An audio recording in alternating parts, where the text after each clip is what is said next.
Dan dengan saya kami guru dari SD Negeri 13 Tanjung Pagi lomba karya ilmiah yang bertemakan cerpen budaya lokal daerah yang berjudul Haul Puyang Atung Bungsu. Berikut ceritanya. Kabut di pagi Sleman. Di pagi Sleman, kabut masih menyelimuti bukit-bukit dan suara kokok ayam terdengar dari seluruh desa Sleman. Di ujung jalan tanah yang mengarah ke pemakaman keramat, terlihat sosok Mang Yadik, pria tua dengan topi pandan yang usang dan pakaian batik yang biasa dia pakai di acara. Dari luar pagar rumah kayu panggung, dia menyandarkan cangkul di bahunya dan bertanya, "Bik Lipa, sudah siap kau?" Muncul dari dalam rumah Bik Lipa, perempuan paruh baya yang sering mengurus dapur umum di setiap acara kampung. "Siap, Mang. Kami ingin membersihkan kuburan Puyang hari ini, bukan?" Mang Yadik mengangguk. "Haul Puyang Atung Bungsu tahun ini harus lebih meriah. Anak-anak dari Palembang, Rabu Mule, bahkan Jakarta telah menyatakan keinginan untuk hadir. Persiapan yang sakral. Balai desa penuh dengan orang yang sibuk pagi. Orang-orang mulai datang dari dusun-dusun di sekitar Sleman, dusun Penyamingan, Tanjung Karang. Ada yang membawa peralatan masak, sabit, sapu, dan sebagainya. Anak-anak menyiapkan pentas seni di dapur umum. Sementara ibu-ibu menanak nasi dan memasak sambal tempoyak.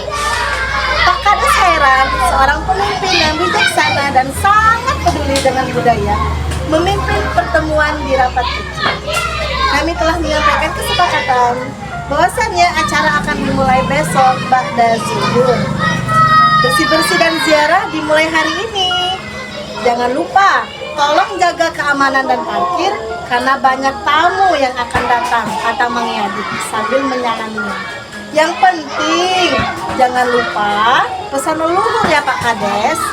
Haul bukan hanya peringatan, tapi juga pengingat jati diri kita, kata Pak Kades. Kisah Sang Puyang.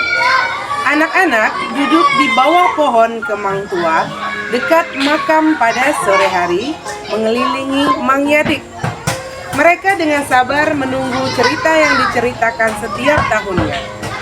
Anak bungsu dari 7 bersaudara, Puyang Atung Bungsu, membuka hutan pertama di tanah ini.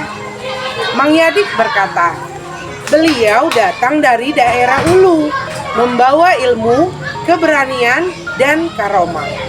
Konon, Puyang melihat cahaya di bawah batu besar saat hutan ini masih rimba. Mata air Ayek Tapian muncul di tempat ia menggali. Sambil menunjuk ke arah barat, ia menambahkan, airnya tak pernah kering, bahkan saat kemarau panjang. Anak-anak terbelalak saat mendengarkan. Mang Yadik tersenyum dan menjawab, benarkah Puyang bisa berbicara dengan harimau putih?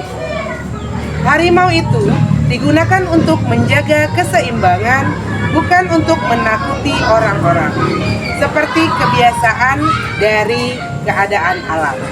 Malam tabuhan rebana. Malam harinya, langgar kecil di dekat pemakaman bergema dengan rebana dan zikir. Ketika mereka berkumpul, orang-orang membaca tahlil dan mendoakan Puyang Atung Bungsu. Gulai tempoyak ikan patin, lempok durian, dan lemang adalah hidangan khas yang dibuat oleh ibu-ibu di bawah bimbingan Bik Lipa, sambil memastikan daun pisang yang dibungkus lemang tidak robek. Dia berkata, harus lengkap, kalau tidak, malu kita pada tamu dan arwah leluhur. Anak-anak muda desa Sleman melakukan tarian andai-andai yang merupakan seni tradisional yang hampir punah di luar, untuk memberi anak-anak di desa Sleman kesempatan untuk belajar lagi. Pak Hairan selaku kepala desa sengaja mengundang pelatih dari desa tetangga. Hari yang dikenang, hari haul hampir tiba. Saat rombongan mulai datang, udara masih sejuk. Ada yang datang dengan mobil, ada yang datang dengan motor, dan yang lain tetap membawa keranjang buah-buahan untuk ziarah.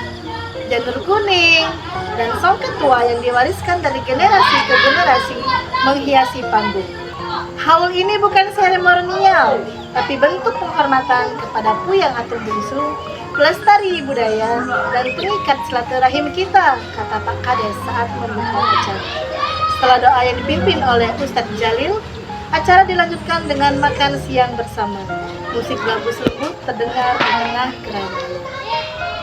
Rahasia yang terkuat, Mang Yadik memanggil Pak Kades dan Bik Lipa ke makam saat sore menjelang. Kita harus menjaga pusaka peninggalan Puyang, katanya dengan suara yang keras. Di dalam cangkup makam, ia menunjukkan sebuah peti kayu tua dengan keris, kain tenun tua, dan kitab tulisan tangan berbahasa Arab Melayu. Hal ini hanya boleh ditunjukkan jika desa terancam kehilangan identitasnya, kata Puyang. Pak Kades memandang pusaka itu dengan mata berkaca-kaca dan berkata, "Kita jaga bersama ya, Mang. Tahun depan saya akan membuat rumah budaya desa Sleman."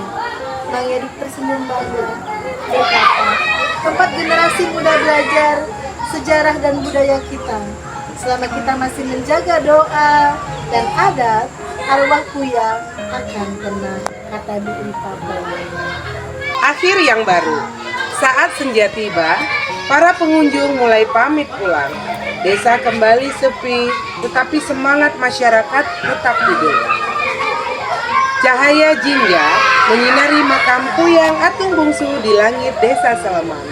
Warga, terutama Mang Yadik dan Bik Lipa, memiliki keyakinan baru bahwa tradisi, budaya, dan leluhur akan tetap ada selama ada yang mau mempertahankannya.